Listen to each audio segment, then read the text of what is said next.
feels harder for neurodivergent people because it is. We're taught we have to fit neurotypical standards, and when we can't, to try harder. But that's not the answer. I'm Dr. Jess, and this is Try Easier, Not Harder, an unapologetic guide to thriving for neurodivergent adults. Here, you'll learn that you don't have to change yourself to deserve happiness or success, because being who you are isn't the problem. It's the solution.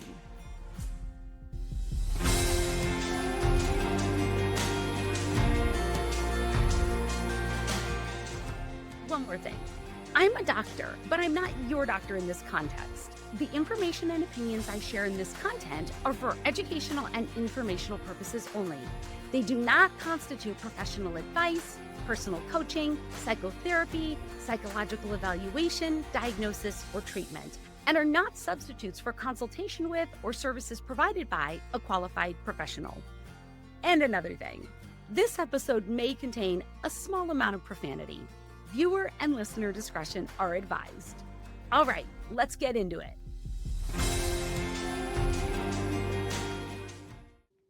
Hello, and thank you for joining me today, my friends. Today I'm covering rejection sensitive dysphoria, which you may know something or even a lot about, but most neurodivergent adults have never heard of it or have no idea what it is, and that matters. It's not inconsequential the way it is for most of us to learn well into adulthood that bananas, cucumbers, and pumpkins are technically berries, while blackberries, raspberries, and strawberries are not. Coming into that information might rock your world for a moment, but it's unlikely to have affected your life up to that point or afterward. Being neurodivergent and not knowing about rejection sensitive dysphoria, or RSD, is potentially life-altering, even life-threatening. And today I'll tell you why. There are two reasons actually, but one is far more nuanced than the other, so I'll spend much more time on that. First, the more obvious problem with being neurodivergent and not knowing about or understanding RSD is that being in that situation very likely means that you have had no encounters with professionals who know about and understand RSD. So you may have received no support or assistance up to this point, or the support and assistance you've received all your life has probably been insufficient or distinctly wrong, which often does more harm than good. That's not to say that every single neurodivergent adult struggles with RSD, but most do. And for most of us, it would be really nice to have known that. Before I get into that, let me explain what RSD is. It is not a diagnosis. So if everything I say about it today resonates with you, like I've known you all your life, you don't need to start the search for someone who can confirm a new diagnosis of RSD for you, because no one can, at least not yet. RSD is a clinical syndrome, which means it's a collection of symptoms or experiences that occur together and get in the way of people doing what they want and need to do. Most people don't have the collection of experiences because then it would just be part of typical life.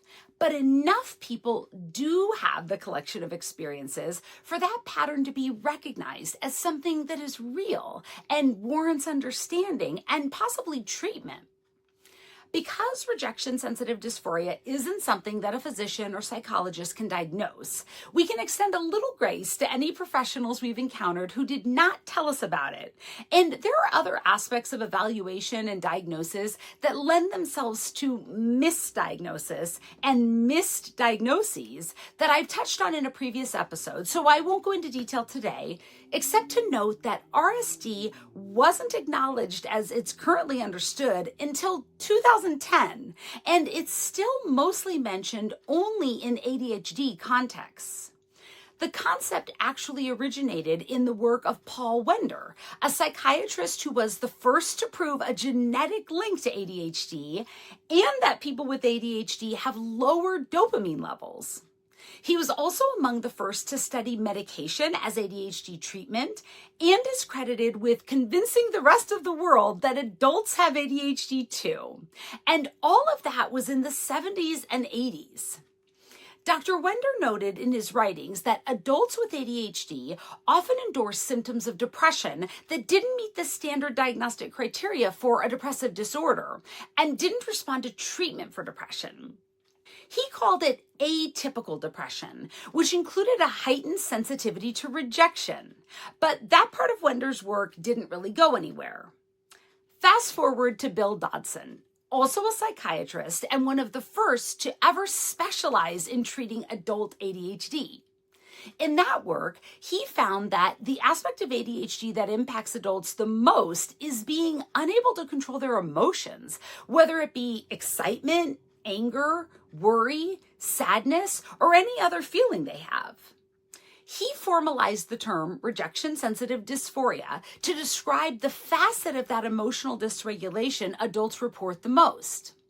Since that time, there have been some, though arguably not enough, advances in overall understanding of neurodivergence. It's not as widely acknowledged as it should be, especially among therapists, psychologists, and psychiatrists, who should all know these things. But there is now plenty of evidence to support the significant overlap of experiences in ADHD, autism, and other neurodevelopmental differences. And research suggests that 99% of neurodivergent adults experience some degree of RSD, and we know why. Unlike the name strawberry for a fruit that is not a berry, the name rejection sensitive dysphoria does a pretty good job of describing what it actually is. Dysphoria's Greek root word means difficult to bear, and it describes a state of distress that can be understood as anything from being uneasy or unhappy to emotional pain that's severe enough to be experienced physically. And as the name implies, the dysphoria is caused by a person's sensitivity to rejection. Human beings are wired to avoid rejection as a matter of survival, and neurotypical people can be rejection sensitive and even experience RSD. However, neurodivergent people are especially prone to rejection sensitivity for a couple of reasons. First, as Dr. Wender demonstrated when he found that adults with ADHD have significantly lower levels of dopamine in their brains, we know conclusively, though not comprehensively, that there are differences in neurodivergent people's brain chemistry, functioning, and possibly structure. There hasn't been enough research done in this area overall, and especially not in studies involving females, people of color, and specifically exploring the intersectionality of comorbid disorders, trauma, and other adversity, and multiple types of marginalization. Historically, studies have disproportionately included white, middle-class male participants. And in the realm of neurodivergence, ADHD has been studied far more than other neurodevelopmental differences, which may be due to it being the only one of those diagnoses firmly connected to the pharmaceutical industry, but who knows? Anyway, from the research we do have, we know that neurodivergence in some or all forms is associated with differences in the ways the prefrontal cortex functions, which is often related to focus, or what captures our attention and what doesn't, what we can ignore and what we can't, as well as decision making, or being able to consider the possible impact and outcomes before taking action.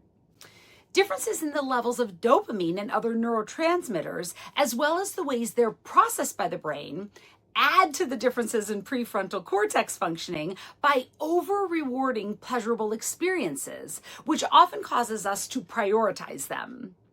And neurodivergent people often have overactive amygdalas. Put very simply, the amygdala is an ancient part of the brain that is responsible for automatic emotional responses to perceived threats, especially those related to deep, often subconscious memories of past experiences. In neurodivergent people, experiences that are the same or similar to painful past experiences result in emotional responses that are faster, more intense, and impact our behavior and cognition considerably more than is typical. That was definitely a very basic explanation, but hopefully I included enough information for it to make sense that those three important brain differences can contribute to greater sensitivity to rejection before, during, and after it is experienced. Our brain functioning can cause us to be on high alert for possible future rejection because intense automatic emotions cause us to focus on the potential threat to the exclusion of other information and experiences, which is chemically reinforced so we continue to prioritize it. Should we actually experience something that could be rejecting, those same processes increase the likelihood that we'll interpret it as such, even when there are logical alternative explanations and other things we could be thinking about or doing. Then afterward, the differences in our brain functioning often result in greater emotional distress as a response to the emotional harm of being rejected or perceiving a threat of rejection, which keep our focus locked on it, impacting our capacity to think about it differently and our decisions about what actions to take. If that description's not clicking for you, think about a time when you felt criticized or excluded, maybe because of another person's direct actions, like your fiance saying they want to postpone the wedding until you get a better handle on your finances. But you might also have felt criticized or excluded because of assumptions you made about other people's actions that you didn't experience directly. Maybe something another person posted, like pictures of themselves with other friends looking amazingly happy at an event you knew nothing about. Or something someone else told you, like that they heard your coworker told your other coworkers that they told your boss they have some ideas for improving the department you oversee. Now, remember or imagine your immediate gut response to the experience or information, which was probably a rush of sorrow, rage, fear, despair, or all of the above. And you may have even experienced that physiologically as pain, digestive distress, or physical numbness. You're an intelligent person who knows rationally that there are actions you can take to clarify information, remedy situations, or at least shift your own perspective or ensure you don't lose track of responsibilities. But you may have felt like you lost your grip on all of that as your brain locked in on the intense emotions and every possible worst-case scenario outcome, all fueled by a drive to protect yourself from that perceived threat. And the only thing that gave you even a moment of respite from those thoughts and feelings was an idea to do something dramatic in the context of the situation, like dump your fiance or give them full control of your finances while you profess how incapable and pathetic you are, or get very drunk, get online, and max out every one of your credit cards to show them what financial irresponsibility really looks like. Hopefully those were just thoughts, but sometimes we actually take actions like that or do other things we end up really regretting.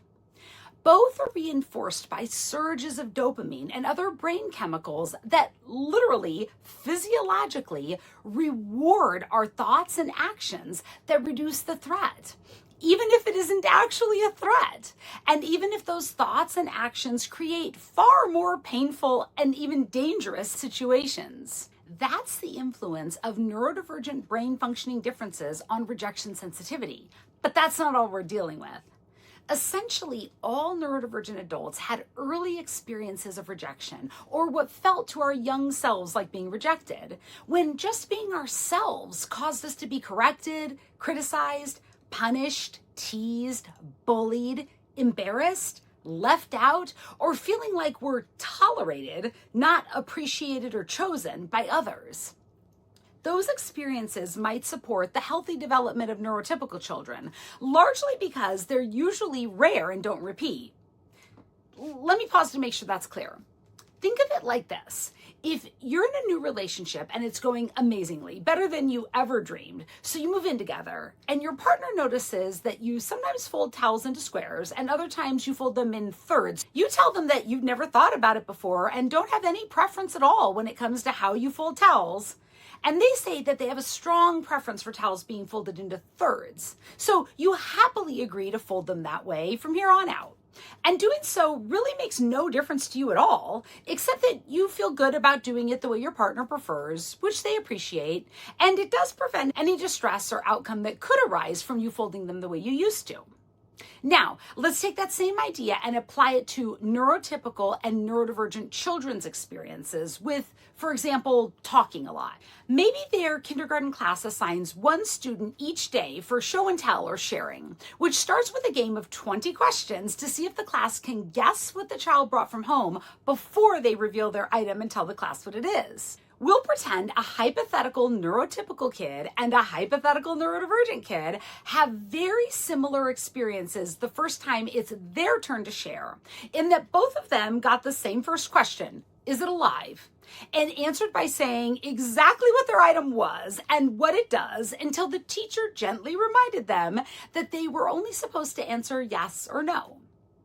We'll also pretend that they're in different classes, because if the neurotypical kid had witnessed the neurodivergent kid being corrected, the neurotypical kid probably wouldn't have done that when it was their turn. That may have also been the case for the neurodivergent kid, but with an important difference.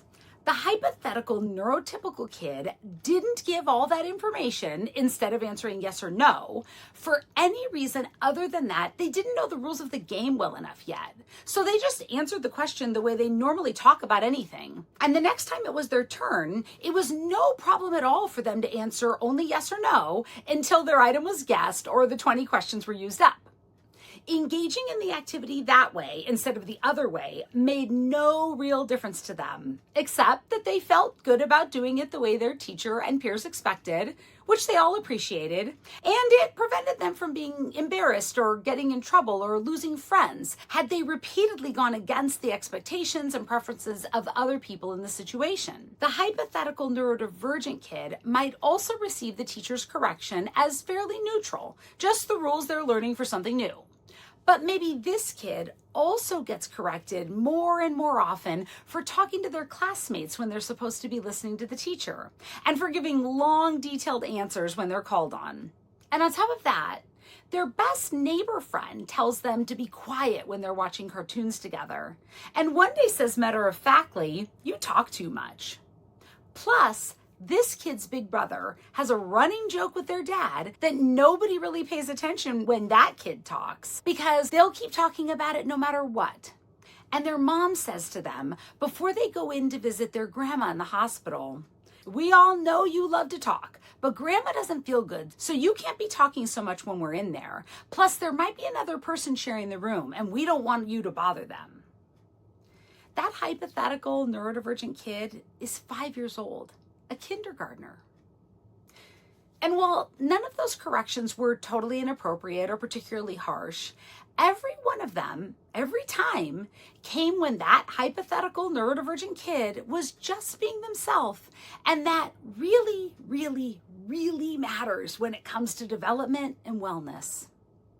When children are trying to learn a rule or expectation, or when they're deliberately ignoring or defying a rule or expectation, any kind of social consequence they experience makes some amount of sense, which means they can learn something from it, consciously or subconsciously, about what interactions lead to good or pleasurable results and which result in difficulty or pain.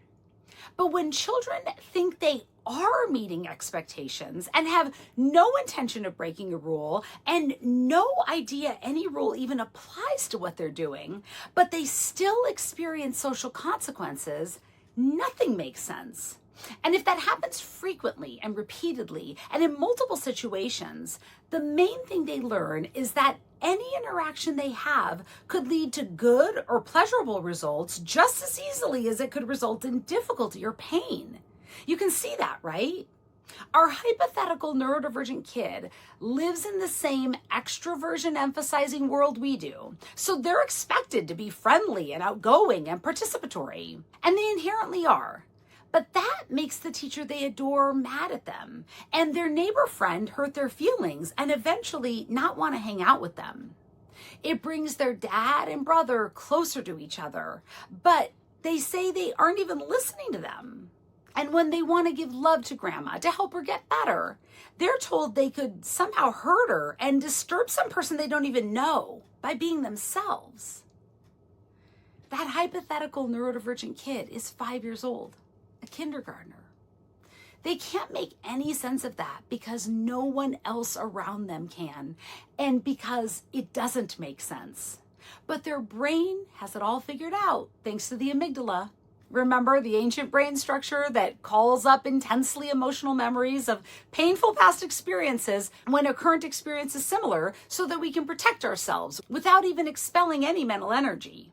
In other words, it volunteered to keep constant watch for any threats of harm we already experience so we can avoid experiencing it again. That functioning is probably what's perpetuated the human race so far, and it serves us fundamentally, like when our ancestors learned which plants were poisonous after becoming violently ill. But in our modern world of social complexity, it rarely saves us from anything lethal like a poisonous plant. But it does make those of us who are neurodivergent exceedingly sensitive to rejection. Without trying or even knowing, we're on high alert for things that could bring us pain. And by things, I mean people and interactions. If they're anything like any of the painful memories we might not even know we've kept, we avoid them without even thinking about it, which could mean literally staying away from certain people and interactions, but can also mean engaging in a detached, guarded way, or only after over-preparing, then striving to be absolutely perfect, so we at least increase our odds of dodging what is or feels like rejection. It works sometimes, but not all the time, and it is fucking exhausting and overwhelming and demoralizing. And it makes us tense and reactive and angry and vulnerable. So many of us struggle, sometimes a lot, with sadness, anxiousness, irritability, explosivity, impulsivity, addiction, pessimism, resentment, defensiveness, mood swings, control issues, perfectionism, people-pleasing, rumination, preoccupation, risk aversion, withdrawal, and burnout. All of those experiences of being emotionally dysregulated are directly related to rejection sensitive dysphoria and to neurodivergence itself, both because of differences in the ways neurodivergent brains function and the early experiences common to most neurodivergent people. Though neurodivergence isn't something we grow out of, many neurodivergent people report that as they age, their lives are impacted far more by their emotional dysregulation than by the symptoms associated with their neurodivergence. But emotional dysregulation is not part of the diagnostic criteria for ADHD, autism, or any other neurodevelopmental difference. So when those experiences are reported to a therapist, psychologist, psychiatrist, or other physician, they're almost certainly going to be interpreted as symptoms of another disorder and result in misdiagnoses, most often of a depressive disorder, an anxiety disorder, borderline personality disorder, bipolar disorders, obsessive compulsive disorder, and sometimes dissociative identity disorder. Even though there are clear differences in the experiences of, for example, depression as meeting the diagnostic criteria for major or persistent depressive disorder versus in the context of rejection sensitivity. This happens regardless of whether or not a person's neurodivergence has been formally diagnosed. Far too many neurodivergent people experiencing RSD are only ever misdiagnosed, usually with mood, anxiety, and personality disorders. But it's also common for people with confirmed diagnoses of ADHD, autism, and other neurodevelopmental differences to report their experiences of RSD to a clinician, and rather than informing them about RSD as part of their neurodivergence, their providers shift the focus of their care, sometimes completely, toward a different diagnosis. Many of my clients have had that kind of experience and described it as being incredibly disorienting, frustrating, and akin to being gaslit by someone whose job it was to help them. On the other hand, some neurodivergent adults appreciate clinical attention and even labels being given to their emotional distress. In fact, with or without separate clinical diagnoses for their emotional experiences, many neurodivergent adults understand themselves as having one or more of those disorders and get that feedback from friends and family members, and have found information about them online that seems to describe their struggles perfectly. But wrong diagnoses are wrong, and it matters because it's the wrong solution to the wrong problem, even if the solution is just your perception of what you need and are or aren't getting. I'll elaborate on that last piece a little. Let's say you have ADHD, predominantly hyperactive inattentive presentation.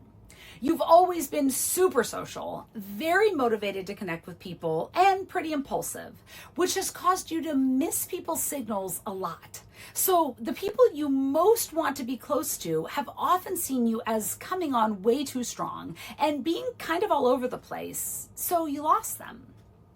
That didn't change your nature, so you're still super social, very motivated to connect with people, and pretty impulsive. But on top of that, as time goes on, you're also experiencing more and more rejection sensitivity and all the dysphoria that goes along with it. So you're hyper-focused on anything that suggests someone might reject you, which further damages the relationships and increases the likelihood that they do. And your responses to being rejected, even subtly, have become so intense, even you recognize that they don't make sense. So you talk to your primary care doctor about it, and he doesn't talk to you about RSD or ADHD or ask you about the effectiveness of the Adderall he's been prescribing for years. He refers you to a psychiatrist who tells you confidently at the end of your 45-minute intake session that you have borderline personality disorder. Or you can make this example like a choose your own adventure and change that last part so you didn't talk to your doctor or see a psychiatrist, but you did some internet research and described the problems you're having in a couple of online communities you're in. And everything you find about borderline personality disorder is spot on, like it was written about you personally. In either case, you feel like borderline personality disorder is the thing that was missing from your understanding of yourself. So you lean completely into it and start seeing all of your struggles through its lens, which is comforting because of the clarity it brings you. You finally know what's wrong with you, what caused it, and what you need to do to fix it. And everything does get better, but that's all they get, better. You still have the same problems. And though your understanding of yourself feels clearer, now it includes a layer of pathology you didn't have before. Proof that something is wrong with you, that is reinforced by your experience of working really hard to resolve it, but without success. It's the wrong solution for the wrong problem because it's the wrong diagnosis. That is not to say that neurodivergent people don't ever have borderline personality disorder or a mood or anxiety disorder or other diagnoses, or that neurodivergent people don't ever benefit from treatments that target symptoms that are not associated with their neurodevelopmental differences. Both of these can be true, but what research is increasingly demonstrating is that neurodivergent adults' emotional distress and dysregulation are often best explained by differences in neurodivergent brain functioning and rejection sensitive dysphoria that commonly results from neurodivergent children's experiences. Best explanations are really important because anything else is technically the wrong explanation. In the example I just gave, being assigned a borderline personality disorder diagnosis that really seemed to fit led to what felt like progress, but actually took you further away from really understanding yourself. That's because it did nothing to increase your understanding of your neurodivergence, which is an inherent part of who you are and how you experience every aspect of your life. And it's probably the actual cause of the problems you're having. So for those of you whose lives are impacted by your emotions, maybe even more so than they are by the well-known features of your neurodivergence, and you felt or are feeling, or someone who cares about you is telling you that you need help or to deal with that right now, quick, fast, and in a hurry, because it's really getting in the way of your happiness, wellness, success, or relationships. What I'm suggesting is that you make sure, in so much as you can, that RSD is not the best explanation for what you're experiencing before you accept anything else. That means that if you want or need the support or services of a clinician, you'll have to find one who understands RSD and neurodivergence, and that may be difficult. With or without professional guidance, it will also require you to explore your patterns of automatic responses to certain things and their connections to your early experiences, which you may not remember clearly or have realized are still impacting you, or even that they could. No matter what it takes, doing that work will be worth the time and effort, because for most of us, it will spare us the experience of applying the wrong solution to the wrong problem, or bring clarity to those of us who are actively applying the wrong solution to the wrong problem right now, so we can begin to recognize that the reason it didn't fix us is not that we're beyond repair, but that we aren't broken. Should that exploration illuminate or lead to the confirmation of a new diagnosis, it will still have been worth it, because the more we understand our neurodivergence, the better we're able to accept ourselves, build lives that work for us as we are, and create a world in which differences are respected and valued. And if you do conclude that your struggles are best explained by RSD that was born out of your neurodivergence and the experiences you've had as a neurodivergent person, it will have been worth it, because the work you did to bear that out is exactly what reduces the impact of RSD the most: understanding it. There's very little empirical research about RSD, and while some data suggests certain types of therapy help, those results may simply indicate that therapy in general is helpful. Experts like Dr. Dodson, who've worked with thousands of neurodivergent adults, report that therapy isn't useful for RSD overall due to its nature as an acute, automatic, and temporary response to specific situations.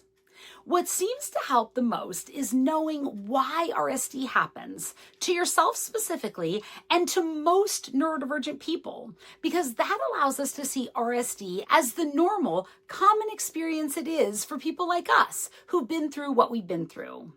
It's not just in our heads.